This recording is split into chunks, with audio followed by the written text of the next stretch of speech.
মাঝ আকাশে দুই বিমানের বিরাট সংঘর্ষের ঘটনা। আগুন জ্বলে ছিটকে পড়ল মাটিতে দুই বিমান। বিমান প্রদর্শনী চলাকালীন নৌবাহিনীর দুটি জেটের সংঘর্ষের ঘটনা। সময়মতো ইজেক্ট করে প্রাণে বাঁচলেন 4 ক্রু সদস্য। ঘটনার পরই বন্ধ করে দেওয়া হয় গোটা এয়ার শো, লকডাউন ঘোষণা করা হয় এলাকায়। আমেরিকার আইডাহোতে ভয়াবহ দুর্ঘটনার সাক্ষী থাকলো জনগণ। এয়ার শো চলাকালীন মাঝ আকাশে মুখোমুখি ধাক্কা খেল মার্কিন নৌবাহিনীর দুটি EA-18G গ্রাউলার যুদ্ধ বিমান। Fighter jet collision. এই ঘটনাটি ঘটেছে গান ফাইটার স্কাইজ এয়ার শোয়ে। এই অনুষ্ঠানের আয়োজন করা হয়েছিল মাউন্টেন হোম এয়ার ফোর্স বেসে।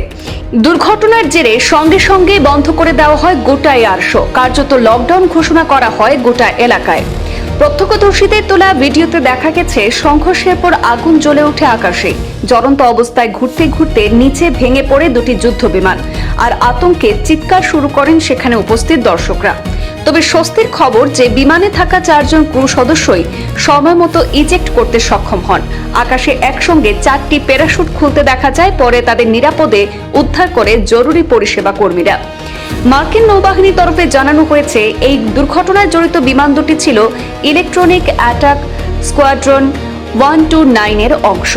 অত্যাধুনিক ইলেকট্রনিক যুদ্ধ ব্যবস্থায় সজ্জিত এই EA-18G গ্রাউলার সেখানে যুদ্ধ বিমান সাধারণত বিশেষ সামরিক অভিযানে ব্যবহার করা হয়। ঘটনার পরপরই পুরো এলাকা ঘিরে ফেলে নিরাপত্তা বাহিনী। সাময়িকভাবে লকডাউন ঘোষণা করা হয় ঘাঁটির আশপাশে। তবে কি কারণে মাঝ আকাশে এই সংঘর্ষ ঘটল তা খতিয়ে দেখছে তদন্তকারী দল।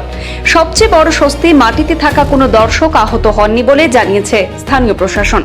ভাইরাল ভিডিওতে দেখা যায় সংঘর্ষের ঠিক আগে দুটি যুদ্ধ বিমান পাশাপাশি ঘুরছিল, তারপরে আচমকা নিয়ন্ত্রণ হারিয়ে আগুনে জড়িয়ে পড়ে সেগুলি। কয়েক মুহূর্তের পরেই বিকট বিস্ফোরণে মাটিতে আছড়ে পড়ে বিমান দুটি।